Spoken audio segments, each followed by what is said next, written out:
Our solar system extends far beyond the orbit of Neptune, the eighth planet.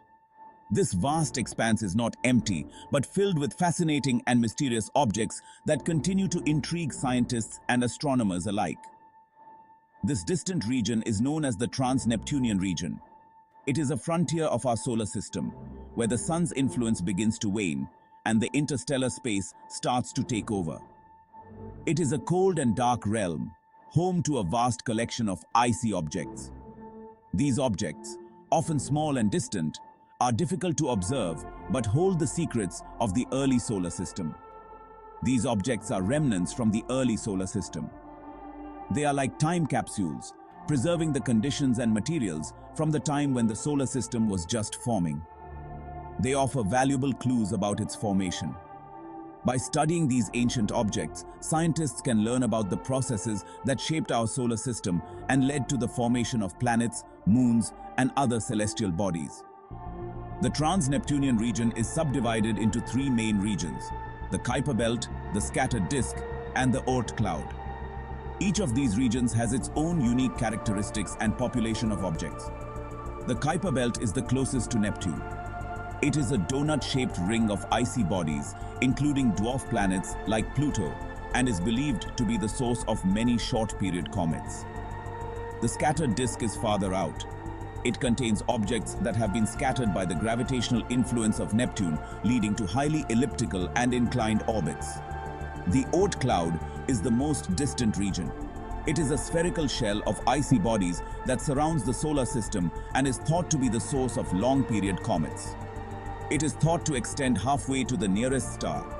This vast distance highlights the immense scale of our solar system and the challenges faced in exploring these remote regions. The Kuiper belt is a ring-shaped region that lies beyond Neptune's orbit. This distant area of our solar system is filled with a vast array of celestial objects, many of which remain mysterious and unexplored. It is similar to the asteroid belt between Mars and Jupiter, but there are significant differences that set it apart. However, it is much larger and more massive. While the asteroid belt contains rocky debris, the Kuiper belt is home to icy bodies that have been preserved in the cold outer reaches of the solar system. The Kuiper belt is thought to contain millions of icy objects. These objects vary greatly in size and composition, making the Kuiper belt a diverse and intriguing region for astronomers. These objects are called Kuiper belt objects, KBOs. KBOs range from small, icy fragments to larger bodies that can be hundreds of kilometers in diameter. KBOs are remnants from the early solar system. They are considered to be some of the most primitive objects, offering clues about the conditions and processes that shaped our solar system billions of years ago. They are made up of ice and rock. The composition of these objects can tell us a lot about the materials that were present in the early solar system. They vary in size from small pebbles to dwarf planets. This wide range of sizes indicates a complex history of formation and evolution within the Kuiper belt. Dwarf planets are large enough to be rounded by their own gravity. This characteristic distinguishes them from smaller KBOs, which often have irregular shapes. The most famous dwarf planet in the Kuiper belt is Pluto. Once considered the ninth planet of our solar system, Pluto is now recognized as one of the largest and most well-known KBOs. Its discovery and subsequent reclassification have sparked much interest and debate in the scientific community. Pluto was once considered the ninth planet in our solar system. However, in 2006, it was reclassified as a dwarf planet. This was due to the discovery of other objects of similar size in the Kuiper belt. Despite its reclassification, Pluto remains a fascinating world. Pluto has 5 known moons. Its largest moon, Charon, is so big that Pluto and Charon are sometimes considered a double dwarf planet system. Pluto's orbit is highly elliptical. It takes Pluto 248 Earth years to complete one orbit around the Sun. Beyond the Kuiper belt lies the scattered disk. The scattered disk is a sparsely populated region. It contains objects that have been scattered into eccentric and inclined orbits by the gravitational influence of Neptune. The objects in the scattered disk are known as scattered disk objects, SDOs. Like KBOs, SDOs are also icy remnants from the early solar system. Eris, one of the largest known dwarf planets, is located in the scattered disk. Eris is even more massive than Pluto. Its discovery was one of the factors that led to Pluto's reclassification. Section 5. Sedna and the detached objects, distant wanderers. In the vast expanse of our solar system, beyond the familiar planets and the scattered disk, lies a realm of mystery and intrigue. Even farther out than the scattered disk are the detached objects. These celestial wanderers exist in the farthest reaches of our solar system, where the sun's influence is but a faint whisper. These objects have extremely distant and elongated orbits. Their paths around the sun are not circular but stretched out, taking them on long solitary journeys through the darkness of space. They are only loosely bound to the sun.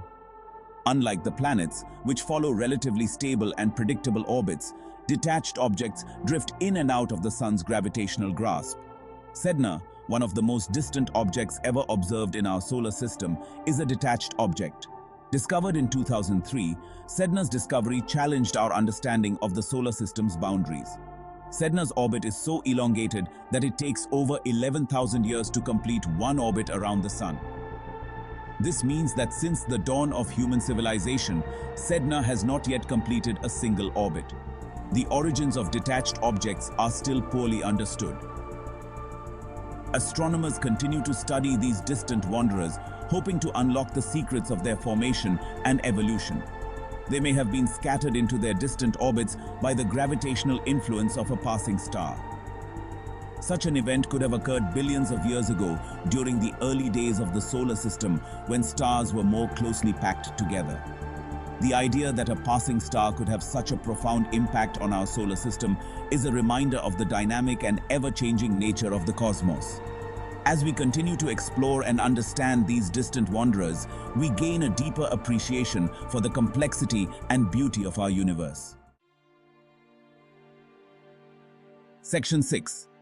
Composition of Trans-Neptunian objects. Clues to the early solar system. The composition of Trans-Neptunian objects provides valuable clues about the early solar system. By studying the composition of these objects, scientists can learn about the conditions in the protoplanetary disk from which the solar system formed. Trans-Neptunian objects are thought to be composed primarily of ices, such as water ice, methane ice, and ammonia ice. They also contain rock and metal.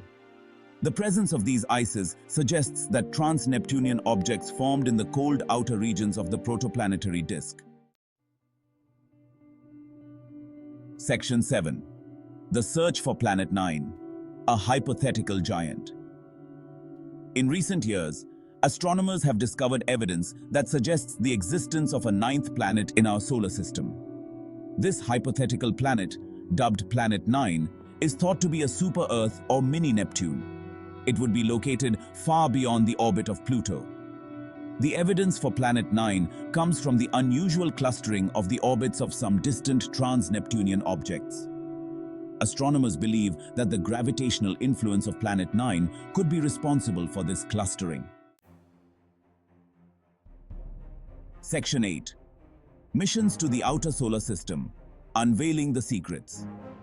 Several space missions have been sent to explore the outer solar system. NASA's Voyager 1 and Voyager 2 spacecraft, launched in 1977, flew past Jupiter, Saturn, Uranus, and Neptune. In 2015, NASA's New Horizons spacecraft made a historic flyby of Pluto. New Horizons provided stunning images and data about Pluto and its moons. These missions have greatly expanded our knowledge of the outer solar system. Section 9. The importance of studying the Trans-Neptunian region. Studying the Trans-Neptunian region is crucial for understanding the formation and evolution of our solar system. The objects in this region are remnants from the early solar system. They preserve information about the conditions under which the planets formed. By studying these objects, we can learn about the processes that shaped our solar system and other planetary systems. Section 10. Conclusion. A universe of mysteries awaits. The Trans-Neptunian region is a vast and mysterious realm. It is a treasure trove of icy objects. These objects hold clues to the early solar system. As we continue to explore this region, we are sure to make new discoveries. These discoveries will deepen our understanding of our place in the cosmos.